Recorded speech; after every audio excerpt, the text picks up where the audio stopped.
అర్చన అచ్చం అక్షయ్ లాంటిదే. ఏదైనా అనుకుంటే సాధించి తీరుతుంది అని నరసింహ చెప్తూ ఉంటాడు.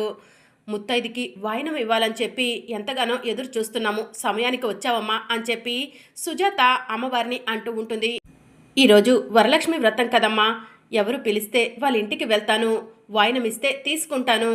అలాగే ఇప్పుడు కూడా వెళ్తూ ఉంటే ఈ పాప ఒక తల్లి కోసం కంటతడి పెట్టినట్టు అనిపించింది. పాప దగ్గరకు వచ్చి అడిగితే జరిగిందంతా చెప్పిందమ్మా. అందుకే నేను మీ దగ్గర వాయినం తీసుకోవడానికి ఇలా వచ్చాను అని అమ్మవారు సుజాతకు చెప్తూ ఉంటుంది. అర్చన థ్యాంక్స్ అమ్మా అని చెప్పి అవని అర్చనతో చెప్తూ ఉంటుంది. నువ్వు నాకు థ్యాంక్స్ చెప్పడం ఏంటమ్మా? ముత్తైదు వచ్చి నీ కోసం ఎదురు చూస్తుంది. వెళ్ళి వాయినం ఇవ్వమ్మా అని చెప్పి అర్చన అవనికి చెప్తూ ఉంటుంది. ఇక అవని అమ్మవారికి నమస్కారం చేసుకొని వాయినం తీసుకొని సాక్షాత్తు ఇంటికి వచ్చిన అమ్మవారికి ఇస్తూ ఉంటుంది. అమ్మ, ఒక ముత్తైదు తక్కువైంది. నేను ఇచ్చే వాయనం తీసుకునే వాళ్ళు లేరు. నా పూజకు ఫలితం ఉండదు అనుకున్న సమయంలో దేవతలా వచ్చి వాయనం తీసుకొని నా పూజకు ఫలితం దక్కించావు. నన్ను ఆశీర్వదించమ్మా అని చెప్పి అవని అమ్మవారి కళ్ళకు నమస్కారం చేసుకుంటూ ఉంటుంది. సంసారం ఒక సాగరం లాంటిది. భవిష్యత్తులో నీకు మంచి రోజులు వస్తాయి తల్లి అని చెప్పి అమ్మవారు అవనిని ఆశీర్వదిస్తుంది. థ్యాంక్స్ అమ్మా వచ్చినందుకు అని అవని చెప్తూ ఉంటుంది. సరే అమ్మా అర్చన, ఇక నేను బయలుదేరతాను అని చెప్పి అమ్మవారు అర్చనకు చెప్తూ ఉంటే సరే భవాని వెళ్ళిరా అని చెప్పి అర్చన చెప్తూ ఉంటుంది. ఇక అవని దగ్గర వాయినం తీసుకొని అమ్మవారు బయటికి వెళ్ళి అవని వైపు చూస్తూ మాయమైపోతుంది. అవును, ఆవిడ వెళ్ళేటప్పుడు సంసారం ఒక సాగరం లాంటిది, ముందు ముందు మంచి రోజులు వస్తాయి అన్నది. ఆ మాటలకు అర్థమేంటి అని కృష్ణబాబు అంటూ ఉంటాడు. అర్థమయ్యే వాళ్ళకు అర్థమవుతుందిలే అని నరసింహ చెప్తూ ఉంటాడు. అవని, నువ్వు పెట్టిన కండిషన్ ప్రకారం నీ ఇంట్లో జరుగుతున్న వరలక్ష్మి వ్రతానికి వచ్చాము. ఇక అమ్మవారిని నాకు ఇచ్చేసేయ్ అని చెప్పి వేదవతి అడుగుతూ ఉంటుంది. నేను మాట తప్పను. అమ్మవారి విగ్రహాన్ని తీసుకెళ్ళండి అత్తయ్య అని చెప్పి అవని అంటూ ఉంటుంది.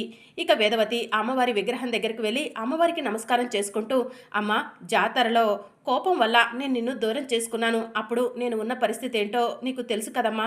నేను చేసిన తప్పును క్షమించు. ఇక ఎప్పుడు కూడా నిన్ను వదులుకోనమ్మా. వెళ్దాం రామ్మా అని చెప్పి వేదవతి అమ్మవారి విగ్రహాన్ని కింద నుంచి తన చేతుల్లోకి తీసుకోబోతూ ఉంటే అమ్మవారి విగ్రహం కదలకుండా అలానే ఉంటుంది. ఇక వేదవతి ఒక్కసారిగా లేచి నుంచుంటుంది. ఏమైంది వేద అని ప్రసాదరావు అడుగుతూ ఉంటాడు. అమ్మవారు బరువు ఎక్కిందండి, పైకి లేవట్లేదు అని వేదవతి చెప్తూ ఉంటే కుటుంబ సభ్యులంతా షాకింగ్గా చూస్తూ ఉంటారు. ఏంటి వేదా, ఎన్నోసార్లు అమ్మవారి విగ్రహాన్ని నీ చేతులతో నువ్వు తీసుకెళ్ళావు కదా, ఇప్పుడు ఎందుకు అమ్మవారి విగ్రహం బరువెక్కింది అని ప్రసాదరావు అంటూ ఉంటాడు. ఏమో అండి, అర్థం కావట్లేదు. అమ్మవారి విగ్రహం బరువు పెరిగిపోయింది అని వేదవతి చెప్తూ ఉంటుంది. సరే వేదా, కాసేపు పక్కకు తప్పుకో, నేను తీసుకుంటాను అమ్మవారి విగ్రహాన్ని అని ప్రసాదరావు చెప్తాడు. ఇక అమ్మవారి విగ్రహానికి నమస్కారం చేసుకొని ప్రసాదరావు అమ్మవారి విగ్రహాన్ని పైకి తీయాలని చూస్తూ ఉంటాడు. అమ్మవారి విగ్రహం కదలకపోవడంతో వేదా, నా వల్ల కూడా కావట్లేదు అని ప్రసాదరావు చెప్తూ ఉంటాడు. శ్రీకర్, నువ్వు ట్రై చేయి అని పెద్దిరాజు చెప్తూ ఉంటాడు. శ్రీకర్ వచ్చి అమ్మవారి విగ్రహాన్ని తన చేతుల్లోకి తీసుకునే ప్రయత్నం చేస్తూ ఉంటాడు. ఇక శ్రీకర్ కూడా అమ్మవారి విగ్రహాన్ని పైకి తీయలేకపోతాడు. అమ్మవారి విగ్రహం నేల మీద నుంచి పైకి రావట్లేదు బావా అని చెప్పి శ్రీకర్ చెప్తూ ఉంటాడు. పెద్దోడా, నువ్వు తెగ కోతలు కోస్తూ ఉంటావు కదా, నువ్వు విగ్రహాన్ని తీయి. ఈ మధ్య అసలే జిమ్ముకు కూడా వెళ్ళి బలం పెంచుతున్నావు కదా అని పెద్దిరాజు చెప్తూ ఉంటాడు. శ్రీకృష్ణుడు గోవర్ధన పర్వతాన్ని చిటికెన వేలుతో ఎలా లేపాడో నేను కూడా అలానే లేపుతాను. అలాంటి జిమ్ బాడీ నాది అని కృష్ణబాబు పెద్దిరాజుకి చెప్పి అమ్మవారి విగ్రహాన్ని చిటికెన వేలుతో లేపాలని ప్రయత్నం చేస్తూ ఉంటాడు. అమ్మవారి విగ్రహం కదలకపోవడంతో చిటికెన వేలు జారుతుంది. పూర్తి చేత్తో అమ్మవారి విగ్రహాన్ని సునాయాసంగా తీసేస్తాను చూడు బావా అని కృష్ణబాబు అమ్మవారి విగ్రహాన్ని పైకి లేపాలని ప్రయత్నం చేస్తాడు. అమ్మవారి విగ్రహం కదలకపోవడంతో ఏంటి అమ్మవారి విగ్రహం కదలట్లేదు, మరొకసారి ట్రై చేస్తా అని చెప్పి కృష్ణబాబు వేసుకున్న కోటు కూడా విప్పి పక్కకు పెట్టేసి అమ్మవారి విగ్రహాన్ని పైకి తీయాలని చూస్తాడు. అమ్మవారి విగ్రహం కదలకపోవడంతో కృష్ణబాబు కింద పడిపోతాడు.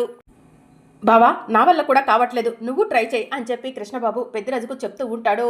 ఈ వయసులో అలాంటి సాహసాలు నేను చెయ్యను బాబు, నడుములు పట్టేస్తే జీవితాంతం మంచంలో ఉండాల్సి వస్తుంది అని పెద్దిరాజు చెప్తూ ఉంటాడు. ఏంటి ఈ వింత, అమ్మవారి విగ్రహాన్ని ఎన్నోసార్లు అత్తయ్య తన చేతులతో పల్లెటూరుకి తీసుకెళ్ళింది, ఇప్పుడు అమ్మవారి విగ్రహం బరువెక్కడం ఏంటి అని చెప్పి అవని అంటూ ఉంటుంది. ఎందుకు అమ్మవారి విగ్రహం బరువెక్కిందో నాకు అర్థమైంది అవని అని చెప్పి సుజాత చెప్తూ ఉంటుంది. అందరూ కూడా సుజాత వైపు చూస్తూ ఉంటారు. అవని మంచితనంతో అమ్మవారి విగ్రహాన్ని తిరిగి ఇచ్చేయాలనుకున్న అమ్మవారు ఆ ఇంటికి వెళ్ళటానికి ఇష్టపడట్లేదు అని సుజాత చెప్తూ ఉంటుంది. అలా ఎందుకు జరుగుతుందక్క అని చెప్పి అవని అడుగుతూ ఉంటుంది. నీకు తెలీదే, అమ్మవారి శక్తులు అలానే ఉంటాయి, అమ్మవారి మహిమ అలానే ఉంటుంది అని చెప్పి సుజాత చెప్తూ ఉంటుంది. అవును సుజాత, నువ్వు చెప్పింది కరెక్టే అని చెప్పి నరసింహ చెప్తూ ఉంటాడు. ఏ రోజైతే నా చెల్లెల్ని ఇంట్లో నుంచి బయటకు గెంటేశారో అమ్మవారు కూడా నీ ఇంట్లో ఉండటానికి ఇష్టపడకుండా బయటికి వచ్చేసింది. ఏ రోజైతే మీరు చేసిన తప్పును తెలుసుకొని నా చెల్లెలు అవనికి క్షమాపణ చెప్పి నా చెల్లెలు అవనిని మీ ఇంటికి తీసుకెళ్తారో ఆ రోజు అవని ఇంటికి వస్తుంది, అమ్మవారు కూడా ఇంటికి వస్తుంది అని సుజాత వేదవతి కుటుంబానికి చెప్తూ ఉంటుంది. అర్థమైంది, అంతా బాగా అర్థమైంది. అమ్మవారి విగ్రహం మాతో పాటు తీసుకెళ్ళకూడదని మీరే ఏవో శుద్ధ పూజలు చేపించారు కదా అని చెప్పి నిహారిక అంటూ ఉంటుంది.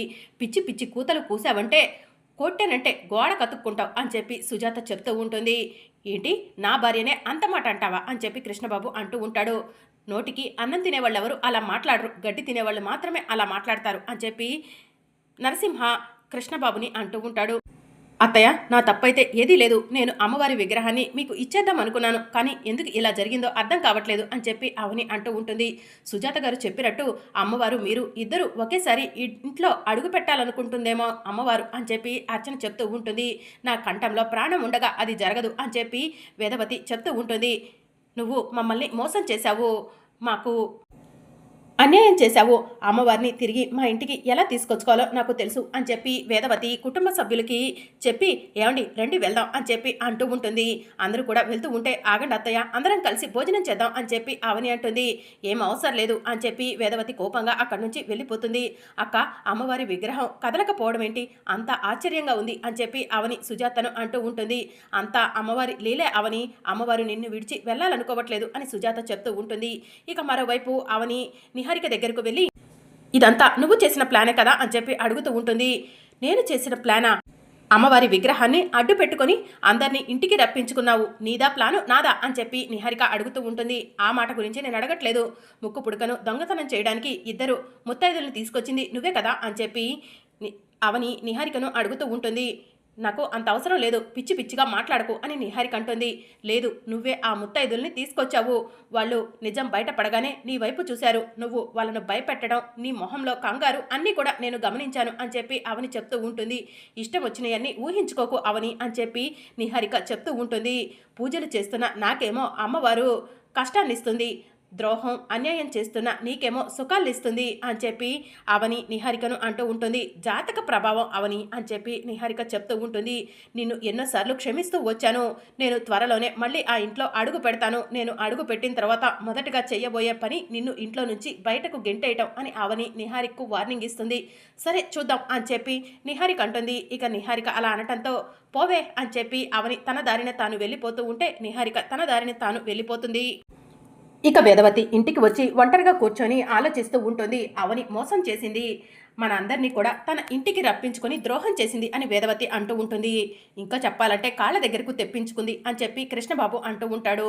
అసలు దీనంతటికీ కారణం మీరే అత్తయ్య అని నిహారిక అంటుంది. నిహారిక అని చెప్పి వేదవతి అంటుంది. అవునమ్మా, అవని ఆ రోజు పల్లెటూరులో అమ్మవారిని ఇస్తానంటే నువ్వే పొగరుగా అహంకారంగా ప్రవర్తించి అమ్మవారిని వద్దన్నావు అని కృష్ణబాబు చెప్తూ ఉంటాడు. అవునమ్మా, ఆ కాసేపు సైలెంట్గా ఉండి అమ్మవారి విగ్రహాన్ని తీసుకొచ్చి ఉంటే బాగుండేది అని వసంత చెప్తూ ఉంటుంది. ఇక చాలు ఆపుతారా అని వేదవతి అంటుంది. నాకు ముక్కు పుడక ఇస్తాను ఇస్తాను అని ఇన్ని రోజులు ఊరించావు, ఇప్పుడు ముక్కు పుడకను కూడా ఇవ్వట్లేదు గ్రాని అని చెప్పి శౌర్య అంటూ ఉంటుంది. ఆ రోజే నా కూతురికి ముక్కు పుడక ఇచ్చుంటే బాగుండేది, ఈరోజు అవని చేసిన మోసానికి బలయ్యే వాళ్ళం కాదు అని చెప్పి నిహారిక అంటూ ఉంటుంది. అమ్మా ఆపుతారా, అవని ఎలాంటి మోసం చేయలేదు, అక్కడ ఏదో మహిమే జరిగిందని అనుకుంటున్నాను అని ప్రసాదరావు చెప్తూ ఉంటాడు. నేను కూడా నాన్న మాటను ఏకీభవిస్తున్నాను అని చెప్పి శ్రీకర్ చెప్తూ ఉంటాడు. నాకు కూడా శ్రీకర్ సారు పెద్దయ్య గారు చెప్పేవే కరెక్ట్ అనిపిస్తుంది పెద్దమ్మగారు అని చెప్పి అర్చన చెప్తూ ఉంటుంది.